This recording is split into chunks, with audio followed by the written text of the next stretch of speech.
Guys, kembali lagi di Insight Talk TV.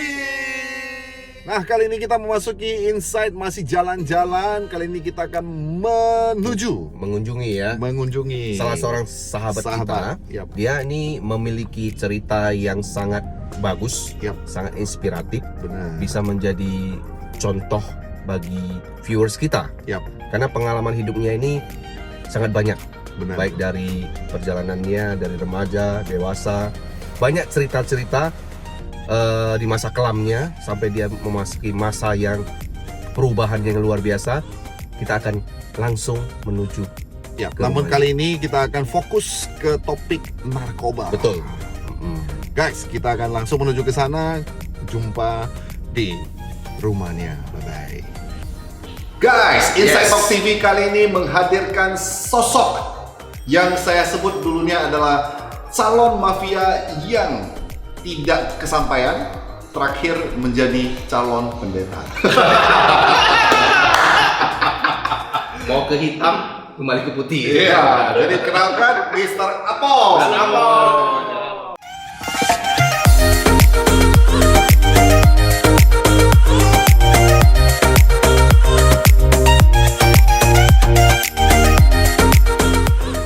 Oke, sebenarnya kita biasa panggilnya Apong. Ya? Apong. Tapi nama sebenarnya kamu nama aslinya apa? Arifi. Arifi. Arifi. Nama yang sangat umum sekali. Ya. Arifi nggak cocok untuk nama mafia. Kalau Apong lebih sangar. Opong. Opong loh ya. Oke, jadi sekedar tentang Mr. Apong ini, saya kenal beliau benar-benar sudah sangat lama, tepatnya di kelas 6 SD. Wah, zaman SD. 6 SD. Jadi kita sudah melalui semuanya dari kenakalan remaja seperti biasa, pertumbuhan, sampai kita semuanya terjerumus ke dalam dunia kelam, yaitu narkoba. Wow. Gimana ceritanya nanti kita langsung tanyakan kepada Apong. Yap. Dulu kenalnya waktu SD, waktu kelas 6 SD. Iya, 6 SD. Satu kelas ya dulu. Satu kelas 6 SD kan enggak satu Enggak, kelas. Yang satu kelas ya. SMP kita. SMP. SMP 1 ya. Dan SMP. sama-sama tinggal kelas. Sering bolos. Bukan bolos, bukan bolos. Karena kita sayang dengan gurunya. Oh. Gurunya cantik. Weh. Jangan bisa dengan gurunya. Dan kita mengadopsi hukum ekonomi dan marketing. Jadi semakin tinggal maka semakin banyak teman Anda, maka peluang Anda semakin tinggi. Yes. Terbukti tidak? Terbukti dengan sekarang. Ya benar. Jadi kalau mau sukses tinggal kelas gitu ya. Saya terbuktinya gede. Oke guys, jadi hari ini tujuan kita menghadirkan Mr. Apong sebenarnya kita udah miris nih melihat kondisi saat ini. Iya. Termasuk kita yang lahiran tahun 80-an. Iya. Teman-teman kita semua yang terjerumus ke narkoba bahkan sampai ada kematian. Iya betul. Karena narkoba itu sangat mengerikan sekali. Benar. Iya, bisa merongrong kehidupan seseorang. Bukan hanya dari fisiknya, dari segala macam bidang dalam kehidupannya bisa hancur berantakan. Iya. Jadi setelah kita menelusuri masalah narkoba, itu ada sedikit yang bersinggungan dengan tren kayak fashion. Jadi ada trennya. Tahun 80-an tren apa, tahun 90-an tren apa. Nah, untuk lebih detail saya ingin ngobrol langsung dengan Mr. Apong. Nah, Iya. karena dia pakarnya. Bukan pakat, tapi apa namanya orang yang pernah terjerumus. Iya. Jadi ceritanya pertama kali atau di masa-masa remaja itu di usia berapa pertama kali mengenal yang namanya narkoba? Yes. Itu berarti tahun 90-an ya? Enggak, justru kalau enggak salah saya Akhir 90-an? ya 99. Ya, akhir 90-an. Jadi tahun 99 saya pertama kali dikenalkan narkoba. Sebenarnya lucu nih. Yang kenalin kita itu orang tua saya, bapak saya. Papa. Itu rahasianya. Duluan terjerumus dulu. Yes. Jadi di tahun 99 kalau nggak salah kita SMP 1 itu nggak salah ya. SMP 1 Kita dibawa ke satu diskotik di Medan. Kita dicekokin, dia diajarin, sengaja diajarin. Saya kemarin dulu pernah tanya bapak saya kenapa, karena katanya ya sama aja. Nanti kalau gua nggak bawa lu, Iya. lu pergi sini juga kan? Iya. Nah, jadi tujuannya sebenarnya dia sengaja suruh kita coba di sana supaya kita tahu rasanya. Nah, dia ternyata gitu. setelah kita coba pertama kali, memang saya di saat pertama kali coba dapat rasanya tidak enak. Bahwasanya narkoba itu nggak enak Dan tidak baik. dan tidak baik, nggak enak, tidak baik. Ya setelah kita coba sekali itu, ya memang kita nggak pakai lagi. Nah, Karena rasanya nggak menyenangkan. yes, enak. nggak enak. Besoknya susah tidur, nggak bisa Gelisah. makan, gelisah. Nah, intinya seperti itulah. Nggak bisa sekolah, Nggak bisa bekerja, sekolah, semuanya yes. pasti udah. Berarti itu masih SD atau SMP? SMP dua. SMP 2. Dua. Nah, setelah itu benar-benar berhenti. Jadi setelah itu memang kita saya sama sekali tidak narkoba. Setelah pertama kali mencoba di SMP 2 itu sama sekali tidak narkoba. Nah, pertama adalah memang karena saya takut orang tua saya memang orang yang tidak mampu.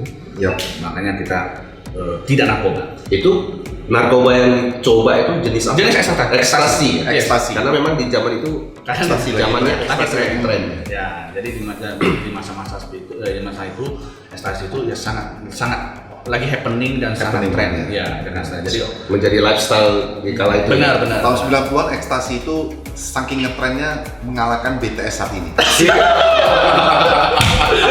Jadi anak-anak muda dulu harus bisa ajak-ajak katanya. Iya. Ya. Istilahnya on off ya. Istilahnya on off ya. Nah, setelah di tahun 90-an kan kita sudah tidak melanjutkan yang namanya narkoba. Iya. Nah, kapan lagi nih? Kenapa bisa terjerumus sampai sedemikiannya, Bang? Yes. Jadi nah itulah saya bilang pergaulan. Jadi sebenarnya kunci dari orang bisa terjerumus ke narkoba itu salah satunya adalah soal pergaulan. Itu jelas. Ya. Kenapa pergaulan? Kalau kamu berada di lingkungan yang baik tentu akan baik. Nah, kalau memang trennya pergaulan yang tidak baik ya sedikit banyak akan terjerumus. Kenapa saya bilang seperti itu? Nah, saya punya lingkungan sebenarnya setelah selesai sekolah di SMP, lanjutkan di SMA, saya memang keluar daripada sekolah. Ya, Karena saya tidak melanjut sekolah dengan berbagai alasan. Jadi saya cuma hanya selesai di SMA 1 di semester pertama. Putus sekolah lah berarti. Bukan, ya. Setelah itu saya bekerja karena memang mungkin passion saya berbeda. Yap. Saya itu saya merasa ya sudah saya nyamannya kerja deh, karena sekolah pun buat saya nggak passionnya di sana. Sambil kerja ya tetap belajar saya, dan nanti sudah masuk ke marketplace. Nah, di tahun pertama saya di marketplace ternyata yang mau dibilang sudah bisa menghasilkan uang. Ya, sudah bisa menghasilkan uang, ketemu dengan teman-teman yang lain, ya, dengan orang di luaran seperti yang lain. Nah, di saat itu mulai terjerumus. Karena sebenarnya kenapa saya menghindari itu, karena orang tua saya dulu susah. Jadi saya nggak mau teman-teman saya itu menyusahkan mereka. Nah, tapi apa yang terjadi adalah, yang kembali lagi adalah karena ada pergaulan, karena di dalam penghasilan juga sudah mulai ada. Lumayan baik. Yes. Mulailah terjerumus, mulailah kembali lagi mencoba. Nah, justru di saat seperti itu baru benar-benar mengerti nikmatnya. Itu kan Mengkonsumsi narkoba. Ya, sama kayak orang misalnya ngebir kan, bisa minum keras. Pertama-tama minum disuruh minum pahit katanya. Pahit, nggak enak. Nggak enak, ya kan? Begitu kena notang, nah baru Kena suasana, Ya. pergaulan, makin minum makin enak. Yes. Butuh. Nah, itu poin pertamanya. Itu poin pertamanya. Jadi saya itu berkelanjutan. Nah, sampai benar-benar narkoba ini benar-benar ya menghancurkan segalanya. Salah satunya adalah soal konsentrasi pekerjaan sama yang lain-lain. Apalagi di zaman tahun 2000, awal tahun 2000 itu ekstasi itu sangat tren. Dan hampir semua kalangan saya pikir ya, ada yang pebisnis lah, apa semua bahkan entertainnya harus ke sana misalnya. Nah, itu yang paling menyebabkan Chaosnya negara ini. Ya, itu yang gitu. Chaos yang generasi Dan muda. itu memang trennya yang memang benar-benar happeningnya trennya gini. Bukan hanya di dalam kita sebagai anak-anak remaja saja, tapi orang-orang tua yang memang happeningnya ya memang di saat 2 tahun, di antara 2 tahun awal tahun 2000 itu ya ekstasi dan on ini menjadi tren yang sangat sudah biasa. Lifestyle Jadi lifestyle. Benar. kehidupan malam lifestyle. Yes. Jadi teman-teman yang di tahun 2000, di awal tahun 2000-an itu pasti ngerti lah. Pasti tahu. Apalagi salah satu diskotik paling ya kan? Dengan slogannya ingat apa? Hancurkan masa depan, bro. Hancurkan masa depan, bro. Yang nggak bisa balik benar-benar hancur. Nah, jadi kalau cerita narkoba di tahun 90-an 2000, pastinya ekstasi kan awalnya. ekstasi, habis itu setahu saya Apong juga sempat berhenti insaf di ekstasi. Yang paling parah adalah seperti corona pun, dia wave kedua pun. Second wave Itu yang paling luar biasa. Itu di tahun berapa?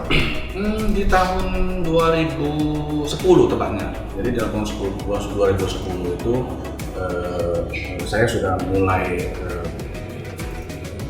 terjumus lagi dalam kondisi yang berbeda. Ya. Karena di saya itu ya awalnya karena teman-teman lah mau kembali lagi. Karena kan saya memang udah komitmen nggak pakai apa namanya narkoba misalnya kayak ekstasi gua nggak mau lagi. Tapi ya karena ada hubungan kerja lagi misalnya di relasi gitu ya, itu ya kita masih ada main lah ibaratnya itu.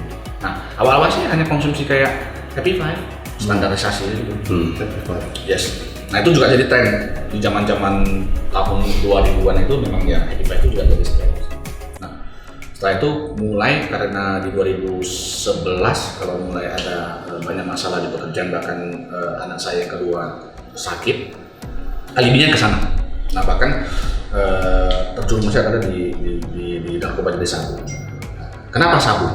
Karena di ekstasi sendiri, karena saya bergerak di bidang art, ya di bidang jasa. Ekstasi itu kalau begitu saya konsumsi besoknya itu nggak bisa kerja. Iya. Lemas badan. Kita nggak bisa kerja, kita nggak bisa fokus. Nah, jadi itu yang mungkin dari saya bagaimana nggak mau pakai itu lagi karena banyak pekerjaan yang terbelakang. Ya, karena itu. Nah, sedangkan sabu beda.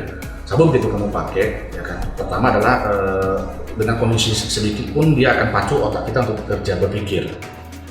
Jadi bukan dipakai untuk teler, biasanya kan kalau kita pakai untuk teler nih, untuk happy. Alibi sabu itu adalah dipakai untuk bagaimana dia pacu kamu itu bekerja. Iya, tenaganya memacu 2, 3, 4 kali lebih ya kan. Stamina kita memacu konsentrasi kita gitu ya. Ya, kamu seakan-akan kamu itu dipacu untuk punya kekuatan yang sangat lebih ekstra. Ya, tapi itu awalnya. Ya. Karena dengan dosis yang sedikit kamu akan terasa lebih pede, ya kan? Lebih pede, kerjaan sesuatu lebih tenang, misalnya kamu merasa itu makin lama, kamu itu bahkan terjerumusnya ya makin dalam, makin ketakutan di dalam diri. Dan apa yang kita kerjakan itu nggak logik. Apa yang kita kerjakan karena kita dikontrol dengan kondisi yang benar-benar tidak sadar. Orang kalau liatin orang yang nyabu di sebelah ngeliatin sesuatu itu lucu. Jadi saya kasih contoh deh misalnya. Kita ini bisa nyapu bersih lantai dengan 2 kartu nama. Karena fokusnya tuh. Yes. Saking fokus. Bersihkan atau nyapu pakai 2 kartu nama. Sehari belum. Pokoknya lo bisa 8 jam itu ngutip itu sampai bersih. Itu kan kurang bersih ya. Seperti itu. Itu sebenarnya kayak seperti halu gitu, efeknya itu. Bukan halu, tenaganya full ya. Jadi harus apapun dikerjain gitu ya. Jadi dia itu buat lu itu fokus ke sesuatu, benar-benar fokus. Oke.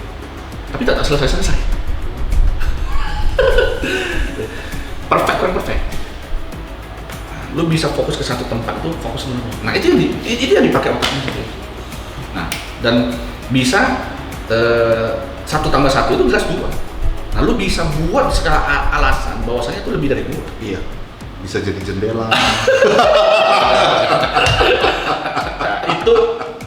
itulah bahayanya narkoba jenis sabu. Nah makanya kenapa sebenarnya kayak sekarang ini sabu itu banyak kena di middle. Kenapa saya bilang middle? Kayak misalnya contoh satpam lah, tukang bangunan. Karena alibi mereka itu jadi doping. Artis kenapa banyak kena itu? Karena awalnya tuh bukan jadi teler, tapi jadi doping buat mereka. Mereka memacu stamina mereka. Yes. Tapi makin lama ketergantungan. Yes. Ketergantungan memasuki fase ketergantungan tidak pakai rasanya tidak lengkap. Ya. Tidak pede gitu ya. Sebegitu sulitnya keluar dari sana. Kenapa saya bilang seperti itu? Sebegitu sulitnya. Sama halnya bagaimana teman-teman yang sudah menikmati enaknya merokok. Iya. Tarikan. Bagaimana itu terbersih di pikiran, bagaimana harus berhenti. Sebegitu sulitnya sebenarnya. Karena yang kita lawan itu adalah kriminal otak. Diri kita sendiri mindset sebenarnya. Kalau kita cerita tren tahun 80-an orang tren yang semua putau misalnya. Iya, tren 80-an Ya, putau. putau kalau orang yang sudah anak-anak muda dulunya kalau nggak putau itu kayaknya nggak keren nih. Nah, beda dengan putau. Kalau putau itu kan dia kena darah, orang akan merasa sangat tersiksa. Karena dia lewat darah. Iya. Nah, di sabu itu dia tidak lewat darah, tapi dia adalah kimia yang lewat pikiran, di bangsa otak. Iya. Nah itu yang sangat sulit sebenarnya, karena kamu harus melawan itu. Yes, kamu harus melawan itu bagaimana benar-benar ya beratnya itu. Dan sabu mempunyai alasan yang menurut saya jadi keuntungan untuk orang yang merasa hari ini saya capek, saya mau kerja nih, saya besok harus ini. Pakai ternyata itu membantu bro. Saya harus fit gitu ya. Itu yang bahaya. Yes. Karena dia seperti ibaratnya setan yang muncul untuk membantu pekerjaan kita, dan itu pula yang berhasil bro. Nah, saya pernah. Jadi alibinya adalah benar sama kata Bensu. Kenapa? Kalau hari ini lu pakai, oke, tenaga lu kan full nih, ya kan full sekali. Besok lu nggak pakai, oke, lu tidur kan? Karena udah terkuras semua kan? Supaya lu mau bangun, lu harus pakai lagi. Kalau lu nggak pakai, lu tidur bisa 3 hari 4 hari. Lepas. Karena tenaga udah dipakai Iya, semua. udah habis. Jadi dia memacu tenaga kita tidak sewajarnya sebenarnya. Iya. Nah, Push beyond our limit ya, melebihi Iya. batas kita. jadi kalau lu memang sebenarnya kalau lu mau berhenti itu caranya adalah memang itu. Lu istirahat, lu sama sekali nggak mau pakai, lu yakin lu nggak mau. Cuma orang nggak bisa. Lu bisa nggak tidur 2 minggu? Makan tidur itu kan. Iya. Karena lu lemas, lu begitu bangun. Alibinya adalah gini. Lu udah 2 hari nggak tidur. Setelah itu lu tidur kan? Panjang, 8 jam, 10 jam. Begitu bangun lu oyong. Karena kenapa? Kebanyakan tidur. Iya, darahnya nggak mengalir. Lu mesti pakai. Kalau lu nggak pakai, lu lemas lagi. Itu alibi yang tiap hari dia buat seperti itu. Jadi membuat kehidupan kita, jam kerja dan jam tidur kita tidak normal gitu. Semua. Udah pasti nggak tahu. Udah pasti Semua nggak tahu. itu yang buat orang itu ketergantungannya ya seperti itu. Dia pelan-pelan jerak. Nah, kurang lebih seperti itu. So guys, jadi 80-an tadi kita cerita putau, Iya. itu trennya. 90-an masuk ke ekstasi, setelah itu masuk ke happy five ya. Happy Five, Setelah itu muncul yang paling parah di kehidupan Pak Apong itu adalah sabu. sabu. So guys, sebentar lagi kita akan menguak lebih lengkap apa sih yang terjadi setelah beliau menggunakan sabu di kehidupannya. Stay tune di Insect Talk TV.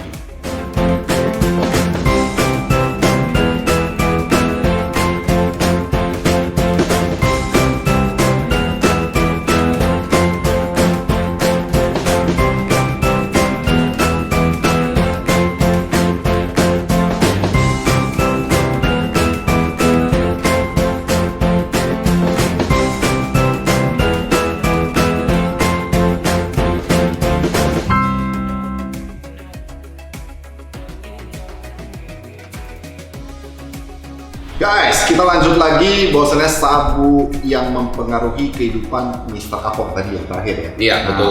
Oke, jadi Mr. Apong sendiri penggunaan sabu kalau nggak salah sebenarnya nggak begitu lama, sekitar Yes. berapa tahun? Saya sih kalau sebenarnya hampir aktif itu 1 tahunan aja. Nggak lama.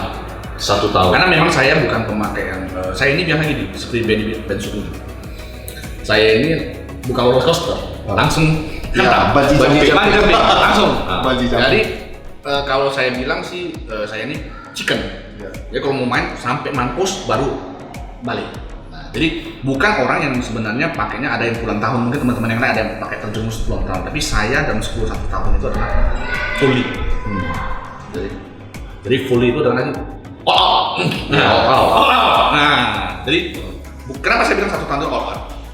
Karena di dalam 1 tahun itu saya banyak sekali yang saya dapat. Kenapa saya bilang banyak sekali yang saya dapat? Selain jadi pemakai aktif, bahkan jadi pengedar juga. Nah, Sampai terjerumus sampai pengedar. yes. Karena itu poin-poin yang memang harus dilakukan. Kenapa? Narkoba aja gitu.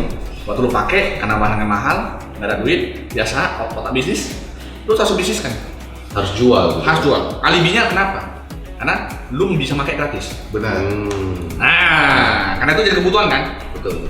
Nah, biasa kan karena ada supply demand, lu butuh tiap hari, otomatis lu harus pikirin karena lu mau pakai, lu harus bisa jual kan? Bisa cuan lah Bisa ya. cuan lagi supaya ini bisa muter kan? Karena itu ya lumayan, bro.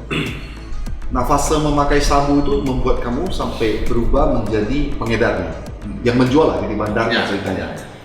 Apa nggak ada perasaan takut sedikit pun tentang hukum, polisi, dan mungkin ketangkep? Yes. Jadi puji Tuhan gini, yang saya dapat adalah mungkin yang saya sangat beruntung adalah gini. Teman-teman kita yang mungkin yang dulunya sama-sama memakai, sekarang ada yang masuk penjara, ada yang bahkan yang meninggal juga ada. Puji Tuhan ada sekarang gini. Kalau orang narkoba cuma dua, satu mati, kedua adalah ketangkap polisi. Di saat itu nggak ada ketakutan tuh. Bahkan saya pribadi kadang-kadang bilang barang di sini, megang apa, semua nggak ada ketakutan di saat itu. Nah, itu lucunya. Kalau sekarang dia udah sadar ya, baru tahu ternyata segila gitu. Karena polisi di seluk-beluk mana saja pun sembunyi, bisa terendus biasanya. Iya. Nah itu dia saya bilang. Mungkin ya saya nggak tahu. Mungkin ini jalannya Tuhan. Bagaimana Tuhan membuka jalannya berbeda-beda. Iya. Saya bersyukur dengan kondisi sekarang tidak sampai terjerumus di dalam kepolisian ataupun yang lain. Mungkin saatnya memang ya mungkin jalan hidupnya seperti itu. Mungkin teman-teman yang lain juga mungkin ada yang nanti akan dicelikan dengan kondisi yang mesti masuk penjara dulu atau apa. Mungkin masing-masing caranya berbeda. Ya. Tapi intinya apa yang saya ceritakan itu ya memang fase yang memang benar-benar orang akan alami di saat kamu pakai.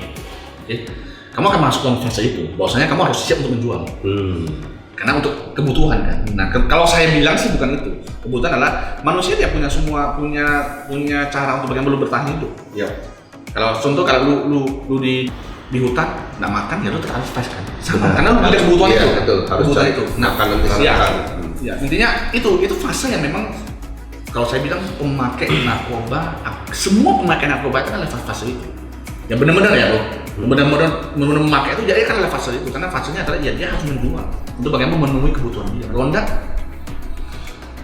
jadi intinya versi dari Pak Apong itu narkoba sebenarnya hanya dua ujungnya. Kalau nggak mati, ya penjara. Masuk penjara. Yes. Hanya dua. Dan itu terbukti. Ini kisah nyata. Kita berdua itu berada di sebenarnya di sekolah swasta besar di Medan sebenarnya. Kita mempunyai satu komunitas kalau nggak salah 20 atau 30 orang gitu yang dulu gila-gilaan bawa motor, geng motor lah. Tapi bukan pembunuhan yang kayak sekarang. Dulu cuma keren-kerenan lah. Balapan tengah malam. Itu semua rata-rata memakai narkoba. Dan luar biasanya yang meninggal itu sudah banyak. Serius. Sudah banyak. Kayak zaman-zaman teman hangout dulu ya. Kalau saya bisa bilang sekitar 50% itu tersangkut ke polisi. Yes. Dan kematian. Yes. Sisa 50% lagi insaf. Nice.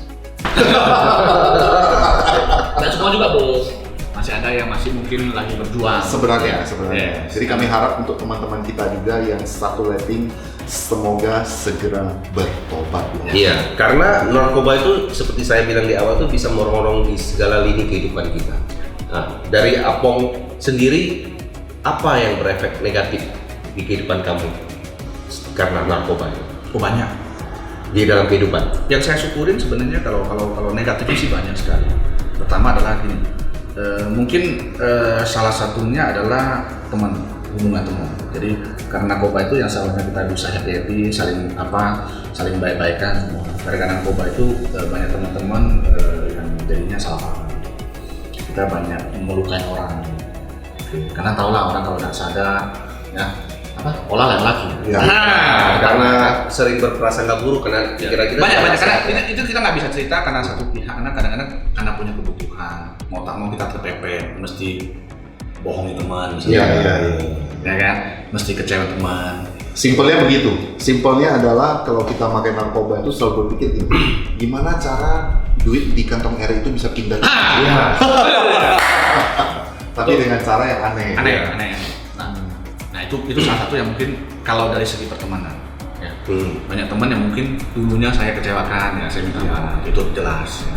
Terus bukan hanya itu, mungkin yang paling kalau kisah saya cerita dari karena saya cepat menikah, yang paling saya kecewakan itu keluarga saya.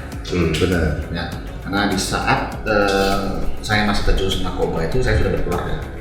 Dan terutama istri saya misalnya yang saya wish, istri sama anak terutama saya yang saya wish waktu saya banyak habiskan tanpa ya saya lihat pertumbuhan dia gitu. Tidak ada quality time, tidak ada family time. Jangan quality time itu jelas sudah ada karena saya tahunya kita ini punya dunia sendiri.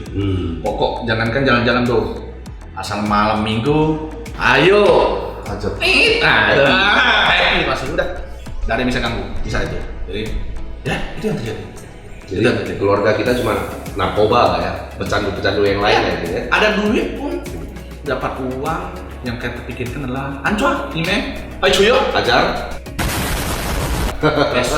Jadi bukannya kita pikirkan bagaimana misalnya contoh membahagiakan keluarga, tapi itu tetap pokoknya udah dapat uang pasti itu yang kita lakukan. Ya, Dan saya pikir itu semua alasan pemakaian narkoba. Bahkan lu jangan keluar negeri, lu malas itu. Iya. Nggak usah. Lu nggak usah beli baju baru deh, yang penting positif. Penting mabuk. Jadi kebutuhan utama jadinya. Iya. Iya.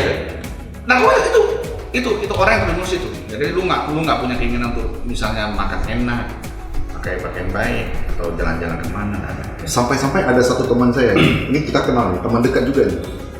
Dia pakai sabu ini, elektronik di rumah dia semua habis. Nice. Dia udah nggak butuh itu lagi, bro. Bukan hanya menjual, mungkin bisa sampai mencuri juga bisa. Oh, itu jelas kalau mencuri bahkan merampok itu memang yang terjadi seperti itu. Itu yang terjadi di luar sana, Ya. dinamika seperti itu, kan? Ya, narkoba itu sebenarnya keterlaluan ya. Untuk pertemanan nggak bagus, untuk keluarga nggak sehat pastinya. Untuk pekerjaan itu hanya alibi, bahwasanya Anda lebih stamina lebih bagus. Iya, lebih bagus stamina. Ujung-ujungnya tahu semua. Itu mungkin hanya kesenangan sesaat ya. Kita akan memberikan kita sungguh sesaat, tapi Nah. untuk jangka panjang sangat. Kalau untuk terjerumus ke narkoba itu sebenarnya kan sangat gampang sekali. Yang paling susah itu adalah membalikan badan untuk bertobat, bro. Iya. Itu cerita yang sebenarnya saya pribadi ya, kenal dia kan udah lama nih. Saya tahu sih sebenarnya ceritanya gimana. Cuman saya yang tidak tahu kenapa dia bisa bertobat. Apa karena ada masalah dengan anaknya, atau karena keuangan, atau apa? Kenapa bisa tiba-tiba Anda berubah? Ibaratnya kalau narkoba seperti merokok kan bersama. Iya. Itu kebiasaan yang Susah untuk menghilangkan. dihilangkan. Susah untuk- Gimana caranya, tipsnya untuk ceritanya apa ya? Melepaskan langsung gitu ya. Jadi kalau menurut saya gini, orang yang mau benar-benar berhenti narkoba itu ada rumusnya enggak? Yang jelasnya adalah gini, apapun yang namanya kelakuan buruk, oke, jika kamu udah merasa itu nggak baik, lu apa pasti berubah. Sebenarnya intinya itu dulu. Oke. Sulit nggak? Saya pikir itu sulit. Jadi kenapa saya berhenti narkoba? Kalau mau dibilang benar-benar sadar itu adalah pertama adalah pasti nggak ada dulu. Karena sudah habis semua. Orangnya biasa itu. Selalu sudah sudah terlambat baru menyesalkan diri. Biasanya seperti itu orang. Nah, cuman perbedaannya adalah ada orang yang sudah masuk penjara baru berubah. Iya. Ya kan?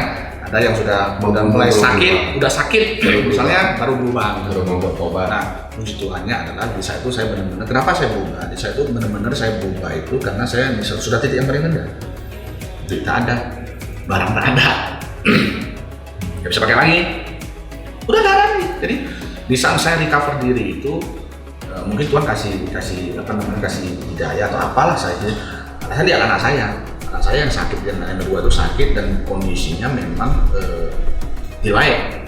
Nah, saya melihat itu di saat itu saya merasa saya sudah nggak punya apa-apa, pekerjaan saya sudah nggak ada, kepercayaan sama orang sudah nggak ada, orang pandang saya sebelah mata.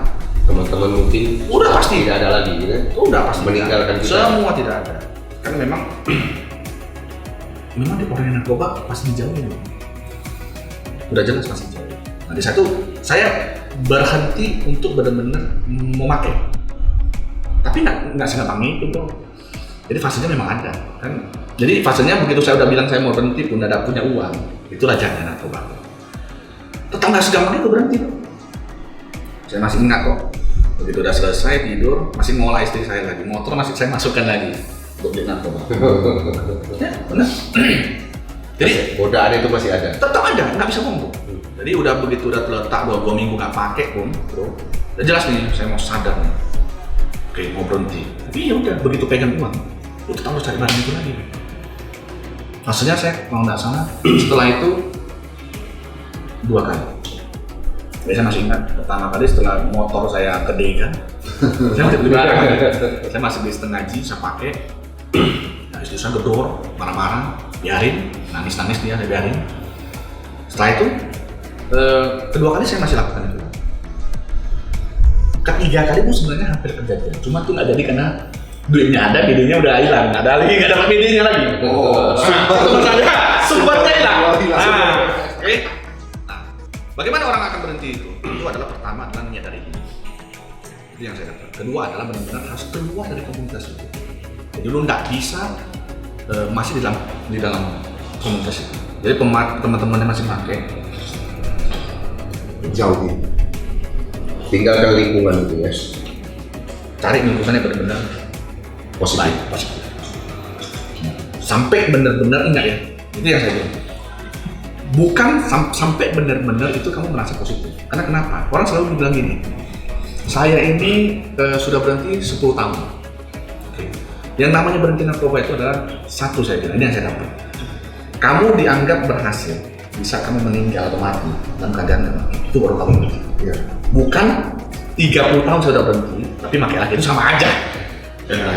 Ngerti ya? Bohong ya. Ngerti ya? Iya. Jadi jangan, karena kenapa? Untuk lawan dia, untuk lawan narkoba itu memang kita harus pakai, nggak bisa ngelengah.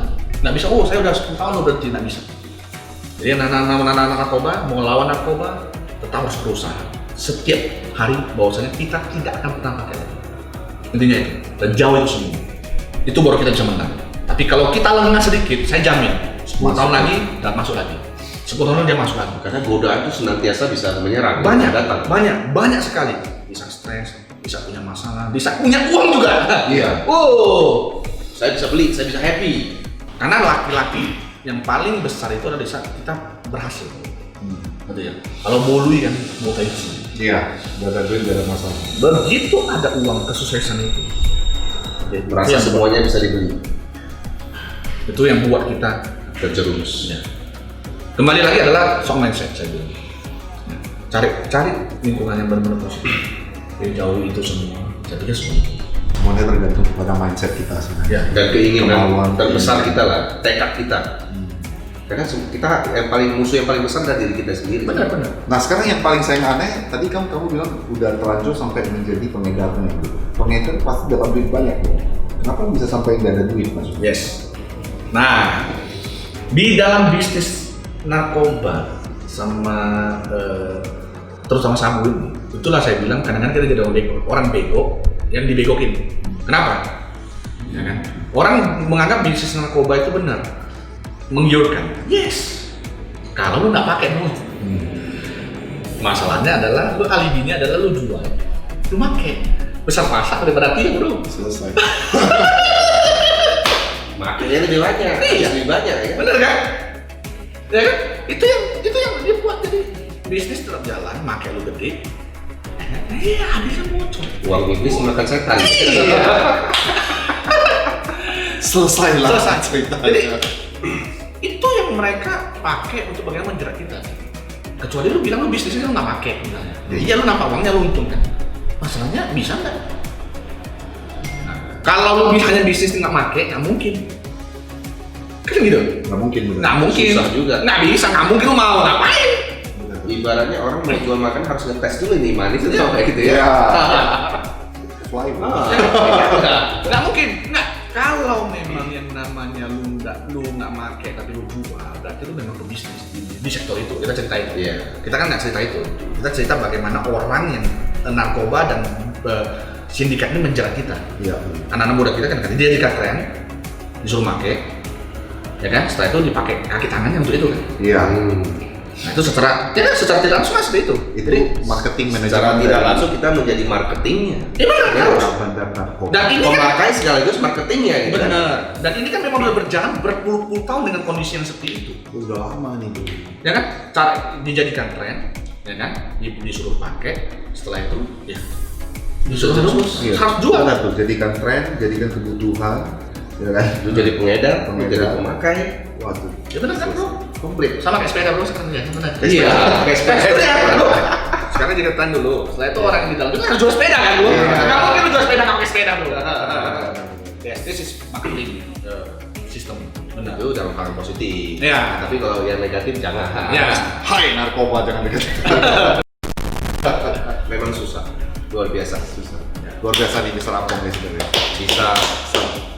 Nah, itu tadi sempat ceritanya belum komplit nih namanya.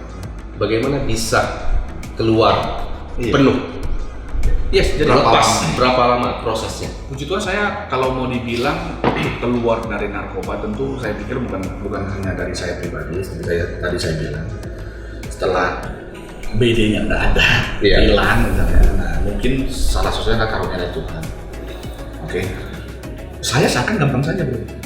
Sebenarnya memang niat dari hati sih memang mau. Tapi luar biasa saya pikir campur tangan Tuhan. Bagaimana itu bisa benar-benar keluar. Kenapa saya bilang campur tangan Tuhan? Pertama, begitu saya bilang saya mau berhenti, saya masih ingat hampir 2 minggu itu saya tidur bro. Tidur makan, rajin banget untuk memulihkan saya punya stamina dulu. Nah, yang lucunya adalah setelah itu saya dijauhkan dari komunitas yang ada. Saya mungkin tahu saya nggak cari siapa pun saya nggak cari. Saya tidak cari siapapun dan mungkin memang orang nggak mau cari saya bro. Takut kan? Tapi Di fase itu. Ya di fase itu memang orang nggak mau cari saya. Ya tapi ya memang di sampai itu nggak ada yang cari saya fully berhenti. Mungkin kisah orang berbeda-beda. Kisah orang berbeda-beda. Ada orang yang mungkin setelah mau berhenti 2 tahun lagi keterjerumus misalnya. Ya, dan yang saya mau sharingkan adalah ini sudah tahun ke-7 ya. Tahun ke-7 saya berhenti itu kalau nggak salah terakhir saya pakai 2012 saya masih ingat di bulan setelah Piala Eropa bulan 6 itu terakhir saya pakai 6 atau 7 itu terakhir saya pakai sampai sekarang berarti hampir almost masuk ke tahun ke-8. Nah selama itu apa yang saya jaga?